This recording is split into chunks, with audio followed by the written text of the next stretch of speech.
നമസ്കാരം. ദേവപൈതൃകത്തിൻ്റെ മറ്റൊരു എപ്പിസോഡിലേക്ക് സ്വാഗതം. കുറച്ച് ദിവസമായി ലോങ് വീഡിയോ ഒക്കെ ചെയ്തിട്ട്, അപ്പോൾ ഒരു ലോങ് വീഡിയോ ചെയ്യാമെന്ന് വിചാരിച്ചു. കാരണം വേറെ ഒന്നുമല്ല, ഇപ്പോൾ നമ്മുടെ വേനലവധി ഏകദേശം അവസാനിക്കാറൊക്കെ ആയി. വേനലവധി ആവുന്നതോടുകൂടി തന്നെ പല അമ്പലങ്ങളിലും അമ്പലത്തിൻ്റെ ട്രസ്റ്റുകളുടെ ഭാഗമൊക്കെ ആയിട്ട് സപ്താഹയജ്ഞം നടന്നുകൊണ്ടിരിക്കുന്ന വിവരമൊക്കെ അറിയാം. കുറേ ഇടങ്ങളിലൊക്കെ അത് കഴിഞ്ഞു. അപ്പോൾ ഓരോ വർഷവും ഇതേ സപ്താഹത്തിൻ്റെയൊക്കെ സമയം വരുമ്പോഴത്തേക്കും എനിക്ക് ചില കാര്യങ്ങൾ ഓർമ്മ വരും. എൻ്റെ ലൈഫിലുണ്ടായിട്ടുള്ള ഒന്ന് രണ്ട് അനുഭവങ്ങൾ ഓർമ്മ വരും. അത് നിങ്ങളായിട്ടൊന്ന് ഷെയർ ചെയ്യാമെന്ന് വിചാരിച്ചിട്ടാണ് ഞാനിപ്പോൾ ഈ വീഡിയോ ചെയ്യുന്നത്. രണ്ട് അനുഭവങ്ങളാണ് സപ്താഹവുമായിട്ട് ബന്ധപ്പെട്ട് എനിക്കുണ്ടായിട്ടുള്ളത്. ഞാനങ്ങനെ വലിയൊരു ഭക്തയോ അങ്ങനെയൊന്നും സ്ഥിരമായിട്ട് അമ്പലങ്ങളിൽ പോകുന്ന ഒരാളോ ഒന്നുമല്ല. പിന്നെ മക്കളായി കഴിഞ്ഞതിന് ശേഷമൊക്കെയാണ് അവർക്ക് വേണ്ടി എന്തെങ്കിലും ഒരു പുഷ്പാഞ്ജലിയോ എള്ളുതിരിയോ ഒക്കെ കത്തിക്കുന്നതിന് വേണ്ടിയിട്ടൊക്കെ പോകുന്നുള്ളൂ. അല്ലാതെ അങ്ങനെ പോകുന്ന പിന്നെ അവരുടെ പിറന്നാൾ വരുമ്പോഴൊക്കെയാണ് പോവുക. അങ്ങനെ സ്ഥിരമായിട്ട് പോകുന്ന ഒരാളല്ല. ഭക്തിയുണ്ട്, അത് മനസ്സിനുള്ളിൽ തന്നെ അങ്ങനെ സൂക്ഷിക്കുന്ന, അങ്ങനെ കൊണ്ടു നടക്കുന്ന ഒരു വ്യക്തി മാത്രമാണ്. ഞാനിത് പറയുന്ന ഒരു അന്ധവിശ്വാസം പ്രചരിപ്പിക്കുന്നതിന് വേണ്ടിയിട്ടൊന്നും അല്ല കേട്ടോ അത് പറയുന്നത്. അങ്ങനെ ഒരു അനുഭവം ഉണ്ടായി, അതൊന്ന് ഷെയർ ചെയ്യാം എന്ന് വിചാരിച്ചിട്ട് മാത്രമാണ്. 2010 സമയത്ത് ചാലക്കുടിയിലാണ് ഞങ്ങളുടെ വീട്. അപ്പോൾ പരിയാരം ഭാഗത്ത് ഞങ്ങൾ ഒരു സ്ഥലം വാങ്ങിച്ചിട്ടുണ്ടായിരുന്നു. ഒരു 5 സെൻറ്റ് സ്ഥലവും അതിനകത്ത് ഒരു വീടെന്ന് പറയുമ്പോഴത്തേക്കും അതിൻ്റെ സ്ട്രക്ചർ മാത്രമേ ഉള്ളൂ. വാർപ്പ് കഴിഞ്ഞിട്ടിരിക്കുന്ന സ്ട്രക്ചർ മാത്രം പണിതിട്ടിരിക്കുന്ന ഒരു വീട്. തേപ്പോ വയറിങ്ങോ അല്ലെങ്കിൽ അടിപ്പണിയോ ഒന്നും കഴിഞ്ഞിട്ടില്ല. അങ്ങനെ ഒരു വീടടക്കം ഒരു 6 ലക്ഷം രൂപയ്ക്കാണ് ഞങ്ങൾ വാങ്ങിക്കുന്നത്. അപ്പോൾ എൻ്റെ സ്വർണം കൊടുത്ത് എൻ്റെ അച്ഛൻ്റെ കയ്യിൽ നിന്ന് കൈവായ്പ വാങ്ങിച്ചിട്ടുള്ള പൈസയും കൂട്ടിയിട്ടാണ് നമ്മൾ ആ സ്ഥലം വാങ്ങിക്കുന്നത്. അത് ലാഭത്തിന് കിട്ടിയത് വാങ്ങിച്ചു. പക്ഷെ അത് വാങ്ങിച്ചു കഴിഞ്ഞതിന് ശേഷം പിന്നീട് പിന്നെ ഒരുപാട് പണികൾ അവിടെ എടുക്കുന്നുണ്ട് ഇനിയും ചെയ്യാനായിട്ട്. ഒരു കിണർ പണിതു ഞങ്ങൾ. അതോടൊപ്പം തന്നെ ഒരു ചുറ്റുവാരം മതിൽ കെട്ടുന്നതിന് വേണ്ടിയിട്ടുള്ള ഒരു അസ്ഥിവാരം അത് കാര്യങ്ങളൊക്കെ സെറ്റ് ചെയ്തു. മാട്ടം അതൊക്കെ കെട്ടി ഞങ്ങൾ. അപ്പം അങ്ങനെ കുറച്ച് പൈസ കൂടി അതിനകത്ത് അവിടെ ചിലവാക്കി. പിന്നെ അതിന് ശേഷം നമുക്ക് ഒന്ന് രണ്ട് മോശപ്പെട്ട ഒരു അനുഭവം ആ സ്ഥലവുമായിട്ട് ബന്ധപ്പെട്ട് ഉണ്ടായി കഴിഞ്ഞപ്പോൾ നമുക്ക് അവിടെ നിന്ന് പോരണം എന്ന് തന്നെ ഒരു ആഗ്രഹം. അത് വേണം, നമ്മുടെ കയ്യിൽ നിന്ന് ആ സ്ഥലം അങ്ങോട്ട് വിറ്റ് കളയാം, എന്നിട്ട് പുതിയത് മേടിക്കാം എന്നുള്ളൊരു ഉദ്ദേശം മാത്രം. പിന്നെ ഞങ്ങളുടെ മനസ്സിലൊരു തലവേദനയായിട്ട് സ്ഥലം എന്ന് പറയുന്നത്. അങ്ങനെ ഒരുപാട് പേരെടുത്ത് ഇതിനെക്കുറിച്ച് സംസാരിച്ചു. സ്ഥലം വിൽക്കേണ്ട കാര്യത്തെക്കുറിച്ച് പലരോട് ആയിട്ടും സംസാരിച്ചു. ഒന്നും വില കൊണ്ട് വെക്കുന്നില്ല, പലർക്ക് ചിലപ്പോൾ ഇഷ്ടപ്പെടുന്നില്ല, അങ്ങനെയൊക്കെ ആയിട്ട് പോവാണ്. എന്തായാലും നമ്മൾ 6 ലക്ഷം രൂപ കൊടുത്ത് അത് വാങ്ങി. പിന്നെ മതിൽ കിട്ടും, കിണർ പണിയൊക്കെ ചെയ്യുന്നതിൻ്റെ ഒരു പൈസ കൂടി നമുക്ക് കിട്ടണ്ടേ. വെറുതെ നമുക്ക് അങ്ങനെ കൊടുക്കാൻ പറ്റില്ലല്ലോ. എല്ലാവർക്കും വെറുതെ കിട്ടുന്നത് പോലെ വളരെ ലാഭത്തിന് ഇത് നമ്മുടെ കയ്യിൽ നിന്ന് ഇത് മേടിച്ചുകൊണ്ട് പോകണം എന്നുള്ളൊരു ഉദ്ദേശത്തിലാണ് പലരും വന്നതൊക്കെ. അപ്പോൾ നമുക്കിത് വിറ്റ് പോകണം. അപ്പോൾ ആ സമയത്ത് എൻ്റെ മാഷിൻ്റെ മനസ്സ് ഭയങ്കരമായിട്ട് ഇങ്ങനെ വിഷമിച്ച് നിൽക്കുന്ന ഒരു സമയമാണ്. അതുമാത്രമല്ല, പല ബ്രോക്കർമാരും നമ്മളെ സമീപിച്ച് പലയിടങ്ങളിൽ നല്ല സ്ഥലങ്ങൾ നമ്മളെ കാണിച്ചു തരാനായിട്ട് കൊണ്ടുപോകുന്നുണ്ട്. അപ്പോൾ നമുക്കിത് വിറ്റാലല്ലേ മറ്റേതിലേക്കൊരു പൈസ ഇറക്കാനായിട്ട് പറ്റുള്ളൂ, പുതിയത് മേടിക്കാനായിട്ട്. അപ്പോൾ അത് പറ്റുന്നില്ല. അങ്ങനെയാണ് ഞങ്ങളുടെ നാട്ടിൽ, ഹസ്ബൻഡിൻ്റെ നാട്ടിൽ ഒരു സപ്താഹയജ്ഞം വരുന്നത്. അപ്പോൾ നമ്മൾ സാധാരണ രീതിയിൽ ഒന്നും സപ്താഹത്തിന് അതിന് മുൻപ് ഒരു തവണയൊക്കെ ഞാൻ പോയിട്ടുള്ളൂ. അങ്ങനെ പോകുന്ന ഒരാളൊന്നുമല്ല. അങ്ങനെ ഞാൻ ഇതിൻ്റെ ഒരു നോട്ടീസ് കണ്ടപ്പോൾ വെറുതെ എടുത്ത് നോക്കിയപ്പോൾ വരാഹത്തിൻ്റെ അവതാര ദിവസം, അത് വിവരിക്കുന്ന ദിവസം, ഭൂമി സംബന്ധമായിട്ടുള്ള പ്രശ്നങ്ങൾക്ക് പരിഹാരം കാണുന്നതിനുള്ള വഴിപാടുകൾ എന്ന് പറഞ്ഞിട്ട് ആ ദിവസമാണ്. അതിന് അപ്പം വഴിപാട് എന്നാണ് അതിൽ കണ്ടത്. അപ്പോൾ എന്താണ് ആദ്യമായിട്ട് കേൾക്കണം കേട്ടോ, ഇങ്ങനെ ഒരു സംഭവം തന്നെ ആദ്യമായിട്ടാണ് എൻ്റെ ലൈഫിൽ കേൾക്കുന്നത്. അങ്ങനെ ഇതിനെക്കുറിച്ച് ഞാൻ അന്വേഷിച്ചപ്പോൾ വരാഹത്തിൻ്റെ അവതാരം വിവരിക്കുന്ന ദിവസം നിങ്ങൾക്ക് ഭൂമി അവിടെ നിന്ന് തന്നെ നമുക്കത് വാങ്ങിക്കാൻ കിട്ടും ഒരു അപ്പം. അത് ഭൂമിയായിട്ട് സങ്കല്പിച്ചിട്ട് നമ്മുടെ 2 പേരുടെ ആരുടെ പേരിലാണ് ഭൂമി എന്നുള്ളത് നോക്കിയിട്ട് അവർ സമർപ്പിക്കുക, വിശ്വാസത്തോടുകൂടി സമർപ്പിക്കുക. അങ്ങനെ ഞാനും മാഷി മനസ്സ് വിഷമിച്ചിട്ട് തന്നെയാണ് ചെല്ലുന്നത് ശരിക്കും. അങ്ങനെ ഇത് സമർപ്പിക്കുന്നു, പ്രാർത്ഥിച്ചിട്ട് പോരുന്നു. ഉച്ചനേരത്തെ ഭക്ഷണം നമ്മൾ അവിടെ നിന്ന് കഴിച്ച് പ്രാർത്ഥിച്ചിട്ട് പോരുന്നു. അപ്പോൾ അതിനുശേഷം ഒരു 1.5 മാസത്തിന് ശേഷം നമുക്ക് വിൽപ്പന നടന്നു. യഥാർത്ഥത്തിൽ സംഭവിച്ചത് അതാണ്. വിൽപ്പന നമുക്ക് നടന്നു.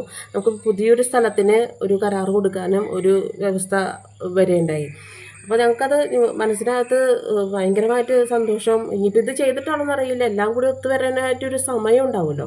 ആ സമയം ഇവിടെ കറക്റ്റായിട്ട് വന്നതായിരിക്കാം, ചുറ്റിത്തിരിഞ്ഞ് അങ്ങനെ ആയിരിക്കാം വന്നത്. പക്ഷേ ഞങ്ങൾ പിന്നെ പറയാറുണ്ട്, ഇങ്ങനെ സപ്താഹം നടക്കുമ്പോൾ 1-2 പേരുടെ അടുത്തൊക്കെ ഞങ്ങൾ പറഞ്ഞിട്ടുണ്ട് വിറ്റ് പോകുന്നില്ല എന്നൊക്കെ പറയുമ്പോൾ ഇതെങ്ങനെ ഞങ്ങളിതിങ്ങനെ ഒരു കാര്യം ചെയ്തിട്ടുണ്ടായിരുന്നു കേട്ടോ, നിങ്ങളൊന്ന് പോയി ചെയ്ത് നോക്കിക്കോ.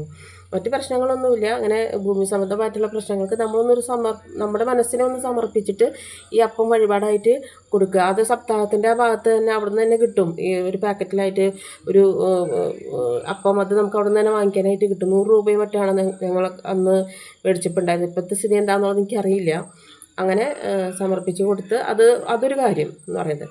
പിന്നീട് ശ്രീകൃഷ്ണൻ്റെ അവതാരത്തെക്കുറിച്ച് പറയുന്ന ഒരു ദിവസം.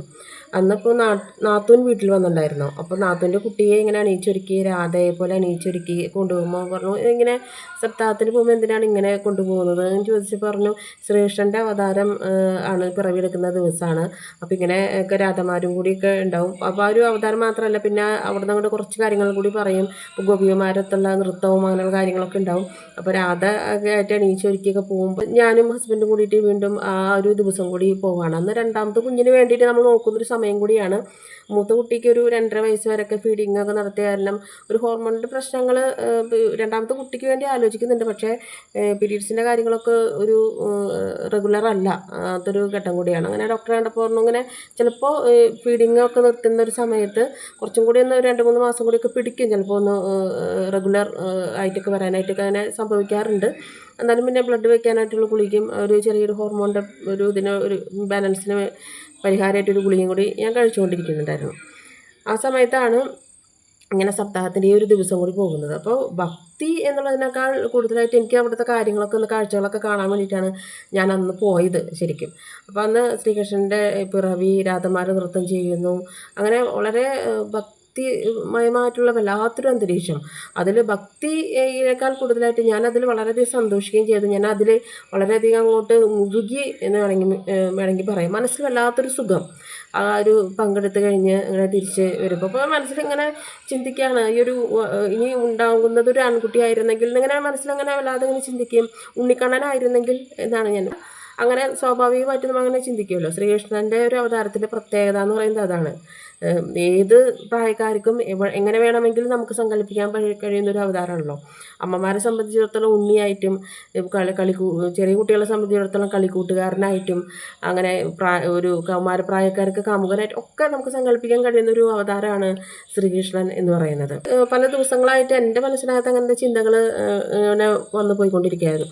ഞാൻ പറയുകയാണെങ്കിൽ മെയ് മാസം ഞാൻ പീരീഡ്സ് ആയിട്ടില്ല, ജൂൺ മാസം ഞാൻ പീരീഡ്സ് ആയിട്ടില്ല. അപ്പോൾ പീരീഡ്സ് ആവേണ്ട പിന്നെ ഞാൻ ഇങ്ങനെ നോക്കുമ്പോഴത്തേക്കും ജൂലൈ മാസത്തിൽ നോക്കുമ്പോഴത്തേക്കാണ് ഞാൻ ഇത് പ്രഗ്നൻസി ടെസ്റ്റ് നടത്തി വയ്ക്കുമ്പോൾ ഞാൻ പ്രഗ്നൻ്റ് ആണ്. അപ്പോൾ ഞാൻ ഡോക്ടറെ അടുത്ത് ഞാൻ പറഞ്ഞു, മെയ്യിലും ജൂണിൽ ഞാൻ പീരീഡ്സ് എനിക്ക് വന്നിട്ടില്ല.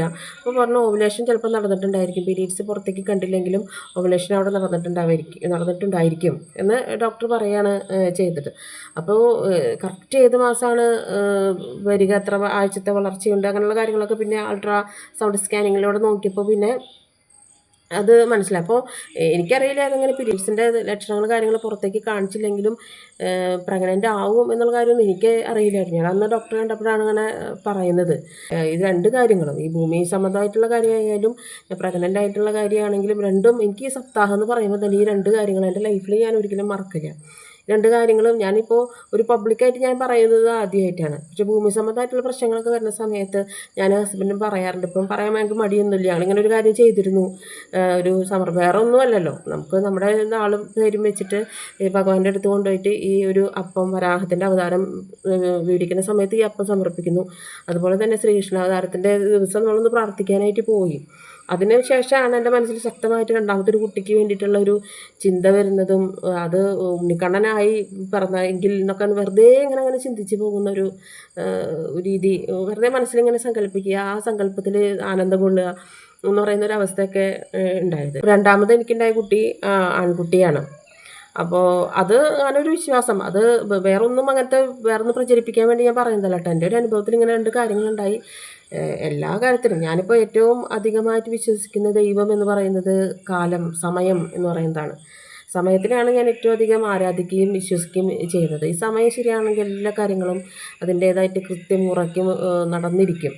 അപ്പോൾ ആ സമയം, എല്ലാ സന്ദർഭം എല്ലാത്തിനും ഒത്തുവരുമ്പോൾ അതിൻ്റേതായി നടക്കേണ്ട കാര്യങ്ങൾ അതത് കാലഘട്ടത്തിൽ നടക്കുമെന്ന് തന്നെയാണ് ഞാൻ വിശ്വസിക്കുന്നത്.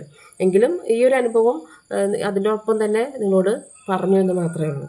അപ്പോൾ ഇന്നത്തെ ഒരു വീഡിയോ ഇത്രയേ ഉള്ളൂ. എൻ്റെ അനുഭവം ഞാൻ വിവരിച്ചു. ഇനി നിങ്ങൾക്ക് അങ്ങനെ എന്തെങ്കിലും ഒരു അനുഭവം ഉണ്ടെന്നുണ്ടെങ്കിൽ നിങ്ങൾ അത് വന്ന് പറയുക. നന്ദി, നമസ്കാരം.